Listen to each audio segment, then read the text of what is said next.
Welcome කියලා පිළිගන්නවා අදත් ඔයාලා මගේ channel එකට. ඉතින් අද අපි බලන්න යන්නේ අම්පාර ප්‍රදේශයේ තියෙන ලස්සනම ස්ථාන කිහිපයක්. ඉතින් ඔයා තාමත් මගේ channel එක subscribe කරලා නැත්නම් දැම්ම subscribe කරන්න. ඊට එහා පැත්තේ තියෙන bell icon එක click කරන්නත් අමතක කරන්න එපා. රහට ගත්තම මේ ලෝන් දාන්න. ඉතින් අද අපි පළවෙනිට ආවේ අම්පාරේ පූජනීය ස්ථානයක් වන සාම විහාරය වැඳ පුදා ගන්න.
යතුරුතුර අපිට යාළුවෝ කීප දෙනෙක් හම්බුණා. ඉතින් බලන්න එයාලත් බලාගෙන ඉන්නවා.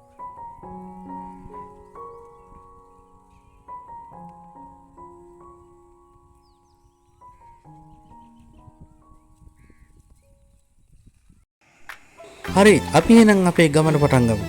ඉතින් දැන් අපි ඇවිල්ලා ඉන්නේ අම්පාර ප්‍රදේශයේ ඉතාමත් ප්‍රසිද්ධකට ඒ තමයි අලියලුව වැව. ඉතින් මේ අලියලුව වැව කියලා පටබැඳුනේ මේක අලියෙක්ගේ ඔළුව ස්වරූපයෙන් තියෙන නිසා. ඉතින් මේකේ උඩට ගිහිල්ලා හෙලිකොප්ටරයකින් බලනකොට හරි ප්ලේන් එකකින් බලනකොට මේක අලියෙක්ගේ ඔළුවක් වගේ තමයි පේන්නේ. ඉතින් බලන්න මේක හරිම ලස්සනයි.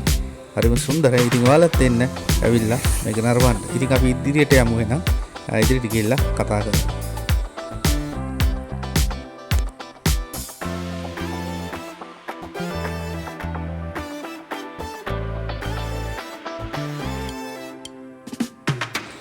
ඔව් දැන් අපි යන්න හදන්නේ අම්පාර සේනානායක සමුද්‍රය බලන්න.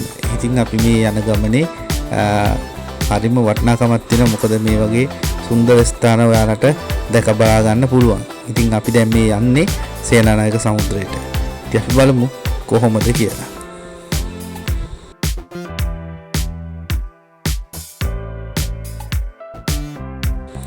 ඉතින් ඔයාලට මේ බලා ගන්න පුළුවන් සේනානායක සමුද්‍රය. ඉතින් ඉතාමත් විශාල සමුද්‍රයක්. ඉතින් මේක ඇවිල්ලා මුහුදක් වගේ හරිම ලොකුයි. ඉතින් ඒ වගේම හරිම ලස්සනයි. ඉතින් අම්පාර එනවා නම් ඔයා එන්න ඕන තැනක් තමයි සේනානායක සමුද්‍රය. ඉතින් ඇවිල්ලා බලලා යන්න. අපි එහෙනම් ඉදිරියට යමු.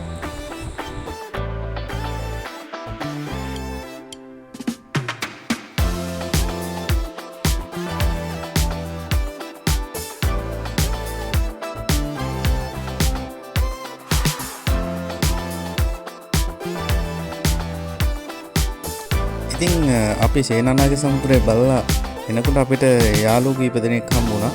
ඉතින් ඒ දෙන්න තමයි මේ ඉන්නේ. මෙයාලා ඉන්නේ සේනානායක සමුද්‍රයේ වවුගම පල්ලෙහා. නිතරම අපිට දැක ගන්න ලැබෙනවා මේ දෙන්න. ඉතින් කාටවත් කරදරයක් නැහැ. හොඳට කකා බිබී පාඩුවේ ඒ දෙන්නගේ පාඩුවේ ඉන්නවා. ඉතින් හරිම සුන්දර වටපිටාවක්. වීඩියෝ එකෙන් ඉදිරියට යමු.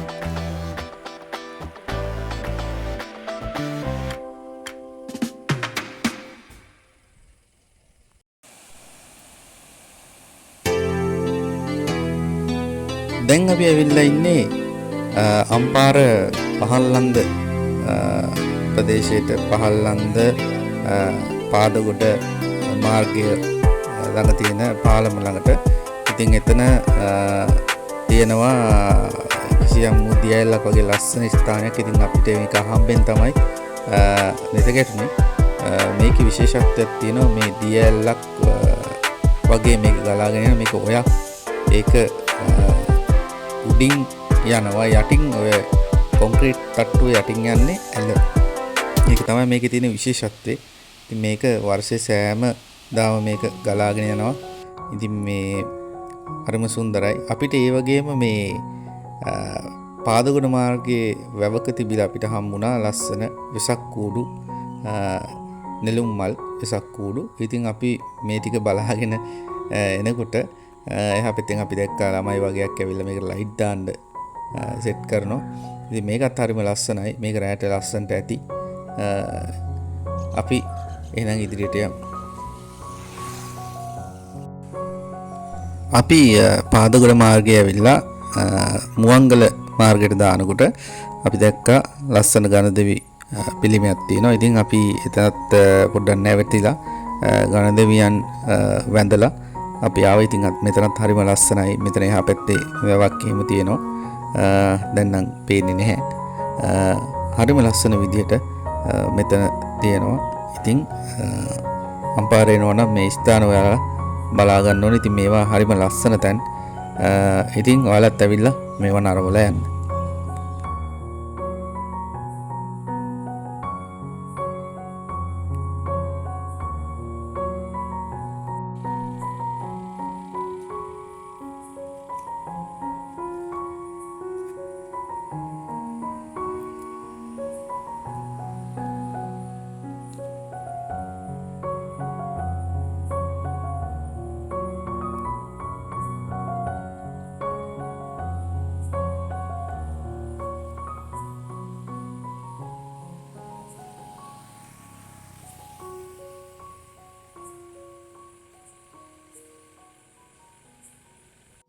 ඉතින් අපි අපේ ගමන අවසන් කරනකොට අපිට හම්බුණා ලස්සන වෙසක් කූඩුවක්.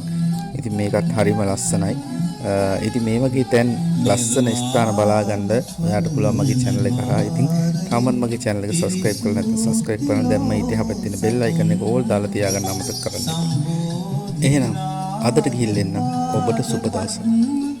වන්දනා කරමු නිර්වාණ ස්වර්ණ ද්වාර පිවිසු